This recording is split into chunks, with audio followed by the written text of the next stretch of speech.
É um prazer estar com você aqui mais uma vez e hoje estaremos falando sobre o organograma da salvação ou o fluxo da salvação.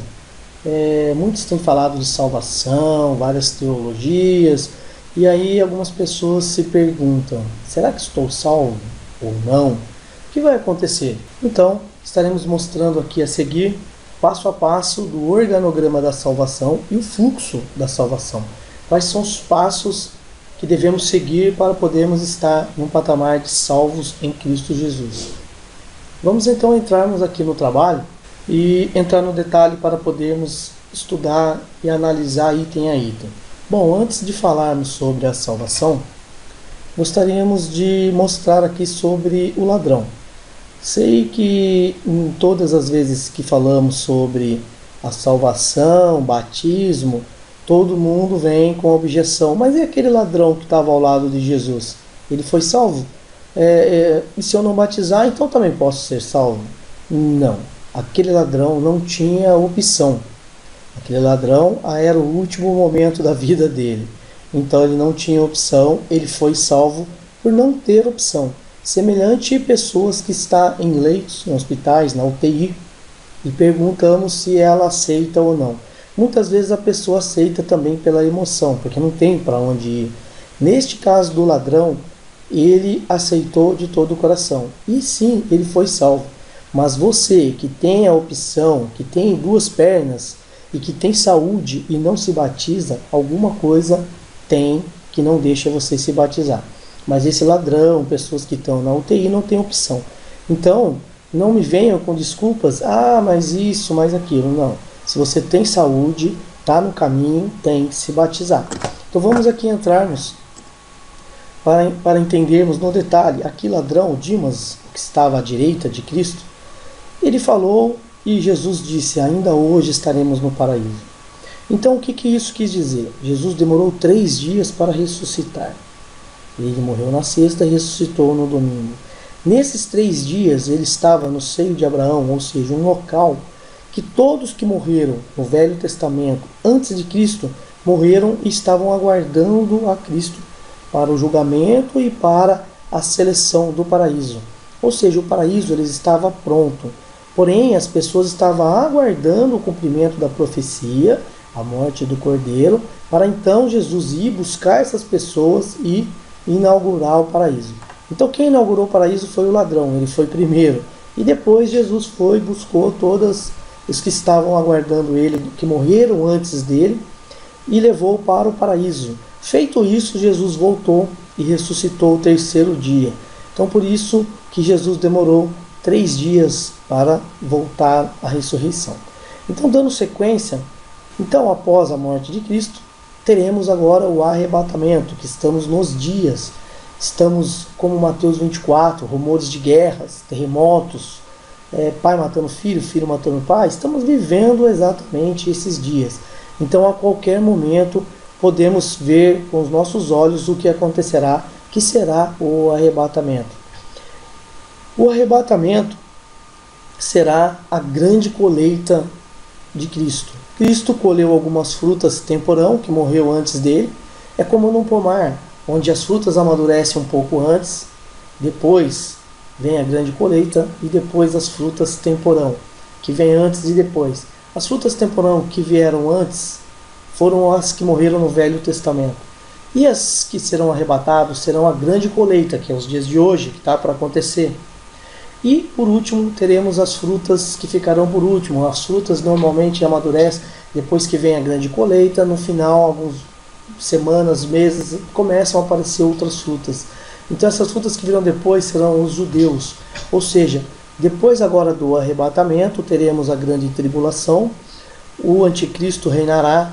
E após esse período, Jesus voltará novamente, virá aqui no arrebatamento como um ladrão, como está em Coríntios 15, 52. E depois ele virá e todo olho verá, todo joelho se dobrará e falará que Jesus Cristo é o Senhor. Mas nesse momento ele virá para os judeus. Se você não for arrebatado agora, neste momento, dificilmente você vai junto com os judeus, porque essa segunda chance é para os judeus.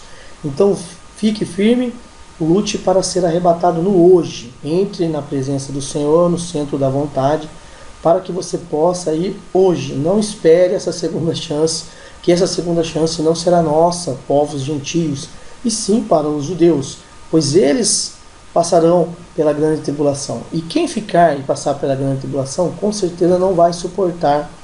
Não estão preparados, nós gentios, para suportar tamanha tormenta que virá. E sim, os judeus sim, eles estão preparados, passaram por guerra, Segunda Guerra Mundial, passaram por tudo e passam até hoje. E quando isso acontecer, eles estarão preparados. Por isso que Jesus virá primeiro para nós, povos gentios, que não temos estrutura. Então ele preparou já o primeiro banquete para nós. E os mais estruturados, mais bem preparados, irão depois, que são os judeus. Então aqui falei sobre as fases da salvação. Primeiramente antes de Cristo, o arrebatamento após Cristo e por último os judeus. Vamos então dar sequência no organograma e no fluxo da salvação. Então o fluxo começa com a conversão. Você crê em Cristo, você ouve a palavra, a fé vem pelo ouvir a palavra, então você ouve a palavra e resolve se converter a Cristo, entregar a sua vida a Cristo, ser um servo de Cristo.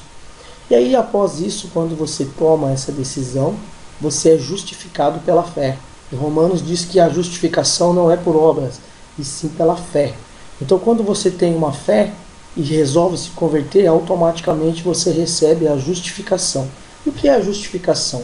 Justificação é como você trabalha numa empresa e você fica doente, vai ao médico, e esse médico ele te dá um atestado. Esse atestado justifica a tua presença. É um documento na qual cobre a sua falta. Então a justificação também é um documento que cobre todos os seus pecados, que é a cruz. O sangue de Cristo é a justificação de nossos pecados. Então quando você se converte, você é justificado. Tudo é pago pelo sangue de Cristo. Isso é a justificação. Isso não é nosso, é um dom de Deus. Deus nos dá isso. Isso vem de Jesus. E feito isso, você se converteu, foi justificado, está em Cristo.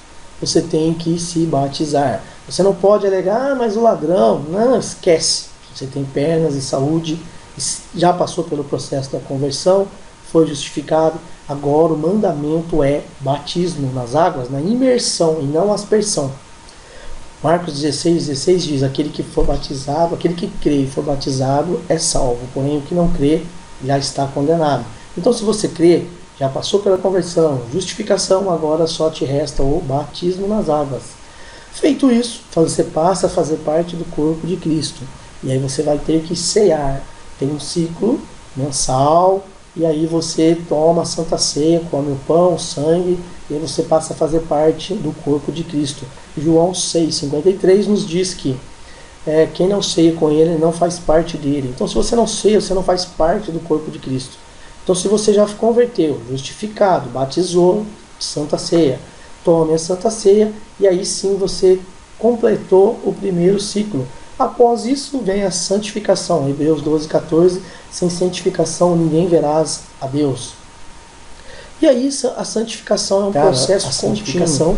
A santificação é a separação para você Deus. Se envolver com a obra, você está envolvido em alguma coisa dentro do processo de igreja, dentro do processo lá do corpo de Cristo. Você tem que estar manuseando alguma coisa dentro do corpo de Cristo para que você possa ser como um órgão em funcionamento dentro do corpo. Todo órgão dentro do corpo tem uma função. E se você tem uma função, você está trabalhando, você automaticamente está no modelo aqui diário e contínuo. Feito isso, estamos na glorificação, ou seja, aguardando Jesus nos vir, Jesus voltar e nos levar para a glória. Então aqui está o fluxo da salvação. Se você está parado em alguma parte desse fluxo, você agora entendeu e, por favor, dê sequência no fluxo para que você possa fazer parte do corpo e ir para a glória com Cristo. Então agora entendemos o fluxo, vamos partir para o organograma. O organograma da salvação em Cristo, desce para cá, ou a salvação pela lei, que será para os judeus. Todos os judeus hoje que não está em Cristo, ele será julgado pela lei. Isso é válido até hoje. Por isso que nós, povos gentios, não podemos ir para a lei. A lei é para os judeus. Nós estamos em Cristo. E em Cristo temos que seguir aqui aquele fluxo que mostrei. A fé, Fé está em Hebreus 11. A fé é a certeza das coisas que se esperam sem ver. Você não precisa ver para ter fé. A fé é sem ver. Se você está vendo alguma coisa, não é fé. Fé você não vê, você apenas crê. Abraão foi justificado pela fé simplesmente porque creu na palavra do Senhor. Não foi porque ele levou Isaac para matar, porque Deus mandou entregar. Não. Abraão foi justificado pela fé, pela crença na palavra de Deus. E o evangelho aqui de Lucas. Então, fé nos dá essa visão. E a fé é a certeza daquilo que você quer. Então, se você quer aceitar Cristo como o Salvador, o único suficiente da sua vida, você vai passar a ter a graça na sua vida. Então, a graça ela é entregue simplesmente pela fé. Se você tem fé, você recebe essa graça do Senhor. E a graça é para todos, independente de idade, independente de status social, independente do que for, a graça é para todos. Independente se é uma prostituta, se é um homossexual, não interessa. A graça é para todos os seres humanos. Jesus morreu para todos. Adão, ele cometeu a desobediência, o pecado veio sobre nós e todos nós passamos a ser desligados de Deus. E com Cristo a graça nos veio e nós possamos novamente entrarmos na comunhão com o Senhor. Então, tendo fé, recebe a graça, e a graça você é justificado, que vimos lá no slide anterior. Então você recebe que a justificação, que está em Romanos 4:25, é um processo incondicional, não depende se você vai querer ser justificado ou não, isso vai vir na tua vida. Você tendo fé, tendo a graça, aceitando a Cristo, a justificação é independente se você vai querer ou não. Isso vai acontecer na sua vida, você vai ser justificado, porque Jesus já morreu. Ele já pagou o preço. Então não tem o que você querer ou não. Por isso é um processo incondicional. Efésios 2:8. E a redenção, a reconciliação. Nesse processo você tem a redenção. A redenção é a liberdade. As algemas foram rompidas, você está livre e aí sim você está pronto para reconciliar com Deus. Você pode falar em nome de Jesus e o Pai estará ouvindo as suas orações. Então nesse processo de justificação fomos salvos do pecado. Neste ponto. Passando para a santificação, nós estamos sendo salvos. Como disse, é um processo contínuo. Aqui é um processo incondicional e aqui é um processo contínuo. Então a santificação está em Hebreus 12:14. Sem santificação ninguém verá a Deus. E Romanos 12:1. E é um processo contínuo de santificação. Separado para Deus com obras. Como disse, é um órgão dentro de um corpo, eles têm que funcionar. Um órgão parado e ele com certeza adoecerá e morrerá. Então, dentro de um corpo, um órgão, uma pessoa dentro do corpo de Cristo é um órgão e ela tem que fazer algo dentro da obra do Senhor para que possa estar continuamente se santificando. E com esse processo de santificação, estamos sendo salvos do pecado. E aí vamos para a glória, a glorificação, processo definitivo, onde iremos também para o paraíso. O arrebatamento está em 15:52 e Tessalonicenses 4:15. Então, nesse processo, seremos salvos do pecado. Então, aqui vimos o organograma da salvação de Cristo, onde recebemos a redenção, que significa liberdade, algemas estouradas, e Salvador, Cristo Salvador, a salvação para a glorificação. Vimos aqui, então, o organograma da salvação, um material que dificilmente você estará encontrando aí na internet, ou alguém falando sobre isso, um material inédito aqui para a Teologia Full, para o nosso blog, o nosso site e para todos aqueles que nos têm acompanhado. Vamos então dar sequência aqui, ainda tem bastante material. Vamos ver como funciona a conversão. Então o homem se arrepende, ele ouve alguma palavra do Senhor e pela fé ele crê em Cristo. E daqui ele passa para o patamar de Deus, ele foi reconciliado através da cruz.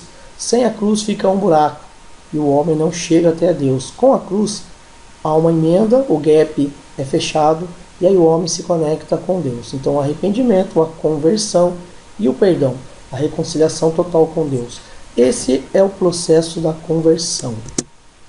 E aí o homem se converteu, a cruz fechou o gap e aí você tem acesso direto a Deus. E aí você recebe, como disse, a justificação. E a justificação, a partir daí, você entra na caminhada da fé. E essa caminhada terá algumas tribulações.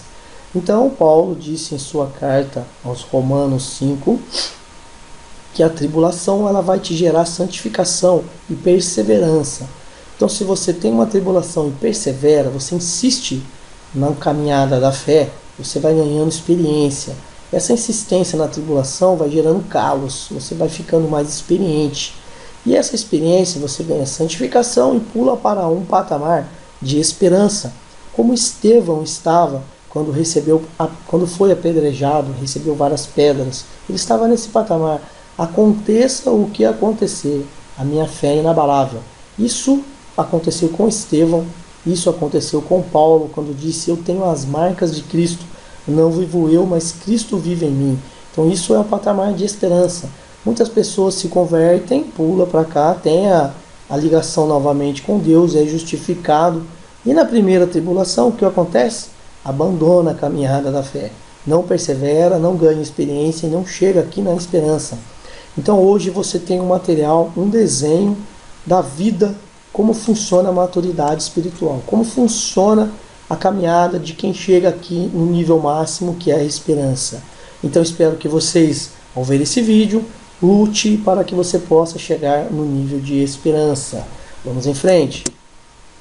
E temos aqui: a tribulação produz paciência, a paciência esperança, a experiência e esperança.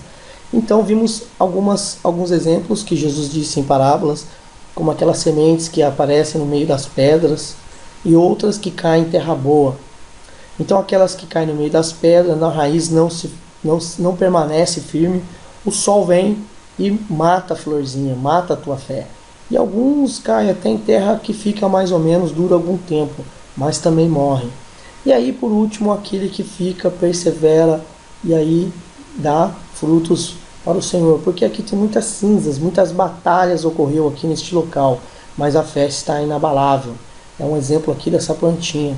Então muitas pessoas recebem uma palavra negativa, muitas pessoas caem em campanhas, em votos, e colocam toda a tua fé neste propósito, nesse voto, nessa campanha, e aí não acontece, e aí a tua fé morre, a fé dessas pessoas morre. Então são pessoas que não são preparadas e pessoas que abusam da palavra, do evangelho, para corromper e abusar da pequena fé da pessoa. E aí ela coloca a fé, coloca todo o dinheiro no envelope e as coisas que ela espera neste envelope, nessa contribuição, porque ouviu uma palavra, mas não acontece. Então essa plantinha ela morre. Então muitas igrejas neopentecostal, teologias da prosperidade, estão matando a fé de pessoas que colocam toda a fé dentro de um pequeno envelope e depois, a hora que não acontece, vem mais e mais dívidas, essa fé morre e nunca mais ela quer saber do evangelho. Algumas já têm uma luta, um pouco de luta, mas na frente também resolve desistir. Mas aqueles que conhecem, estudam a palavra, estão no centro da vontade de Deus, sempre vai estar perseverando e permanecendo na fé. Então, por favor, entendam o verdadeiro evangelho para que a tua fé não morra. Não escute coisas e coloque toda a tua fé no que você escute, pois isso não pode não acontecer e tua fé vai ser semelhante a essa florzinha no meio das pedras. Na hora que vier o sol, morre e pronto, acabou a fé. Então aqui aprendemos um pouco também sobre a parábola da semeadura. E aí entendemos o que é a célula do corpo de Cristo. Como disse, pessoas compõem o corpo de Cristo. E é como se fossem órgãos em funcionamento. E Cristo é a cabeça.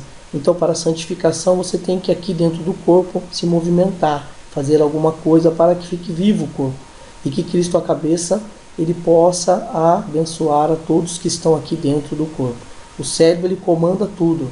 Então, você se mexendo, você está sendo controlado pelo cérebro, pela cabeça, que é Cristo. E vemos aqui, então, aqui as células, onde você tem membro sem obras, que você fica na periferia da célula, e alguns que já têm alguns trabalhos dentro do órgão, dentro do corpo, pessoas que lêem a Bíblia todo dia, pessoas que oram, pessoas que estão aqui no centro da vontade do Senhor, que estão se movimentando. Então quem está aqui nas membranas, nas periferias da célula, está muito vulnerável a ataques do inimigo e, consequentemente, abandonar. Você pode passar por uma tribulação estando aqui nesta membrana e não vai perseverar, sua fé vai ser morta. Então procure sempre estar no centro da vontade.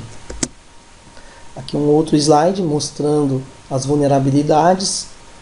Também aqui no item 2, pessoas que apenas louvam, oram e lê a Bíblia, também tem alguns pontos vulneráveis. Então procure sempre estar aqui no centro da vontade de Deus, para que você não fique vulnerável ao ataque do inimigo. Saia da periferia da membrana, envolva-se na obra, para que você esteja aqui no centro da vontade do Senhor. E, por último, lugares de salvação. Temos aqui um modelo do tabernáculo, onde ficava a arca, o lugar santíssimo, o lugar santo e o átrio. E mesma coisa aqui na membrana. O santíssimo, a arca da aliança, é o centro. As partes ao lado do centro é o santo, santíssimo, o santo aqui, são essas dois, número 2. E aqui o número 3 são as periferias, o átrio. Então aqui você está fácil de você sair. Quanto mais dentro do Santíssimo, mais longa é a caminhada para sair. Quanto mais aqui no 3, no átrio, mais fácil de você sair de dentro do tabernáculo é. Então aqui é uma ilustração para que você possa entender um pouco melhor sobre a salvação.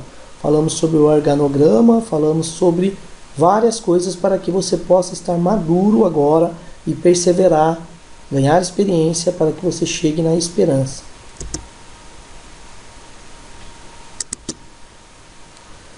Espero que gostem e continue assinando em nosso canal, se inscreva em nosso canal para que você possa estar recebendo aí outros vídeos que edifiquem a tua fé, para que você possa sempre estar no patamar de esperança e no centro da vontade do Senhor. O organograma da salvação é um material inédito que preparei pensando em você. Então compartilhe, divulgue com mais pessoas, para que mais e mais pessoas conheçam a fundo o que é a salvação, para que possa estar sempre alicerçado. Deus abençoe a todos, em nome de Jesus. Amém.